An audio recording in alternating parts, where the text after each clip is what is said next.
Dans l'épisode du mercredi 16 mars 2022 d'Un si grand soleil, les Bastide et Jennifer reviennent de Londres, ils ont passé un bon week-end de tous les quatre. Elisabeth, Christelle Labaude, a adoré la jeune fille. En rentrant chez eux, ils ont la stupeur de découvrir qu'ils ont été cambriolés. Leur maison est sens dessus-dessous et dévalisée. Ils appellent la police, Manu, Moïse Santamaria, et Hakim, Aïssam Medem, arrivent. Vu l'ampleur des vols et le type de biens dérobés, ils déduisent que les criminels sont des pros et savaient qu'il était absent.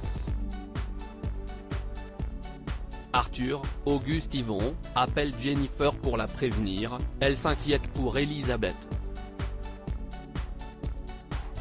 Cette dernière confie à Guillaume, Manuel Blanc, qu'elle est triste d'avoir perdu un pendentif offert par Alain, Frédéric Van den Drieske, et une petite statuette offerte par Julien pour ses 60 ans.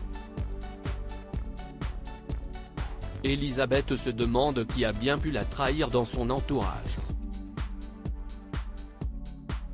Guillaume lui révèle qu'il a découvert quelque chose en fouillant dans le passé de Jennifer.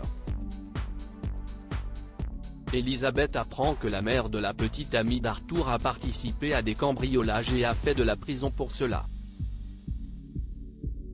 L'ancienne patronne de Elle Cosmétiques pense donc que Jennifer est impliquée. Alain essaie de la raisonner mais selon sa compagne ce n'est pas une coïncidence. Il lui demande de ne pas faire de conclusion hâtive ou de prévenir la police quant à ses doutes car sinon elle perdra Arthur. Jennifer passe voir les Bastide et essaie de les soutenir.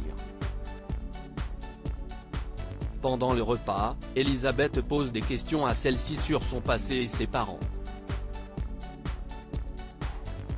Jennifer explique qu'elle est en rupture avec eux et qu'elle ne préfère pas en parler.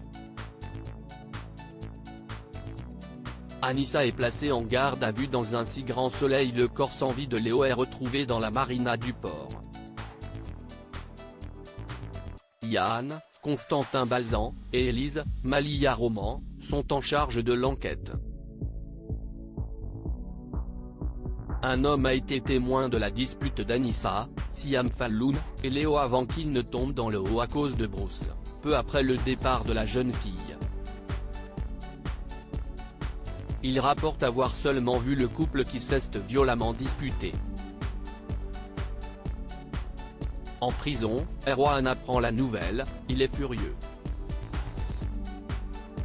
Les forces de l'ordre ne tardent pas à identifier Anissa et à la soupçonner. De son côté, celle-ci confie à Dylan, Istvan Nekrasov, qu'elle est triste de savoir que Léo lui a menti pendant tout ce temps. Elle rentre à la coloc encore plus dépitée. Yann débarque et la place en garde à vue.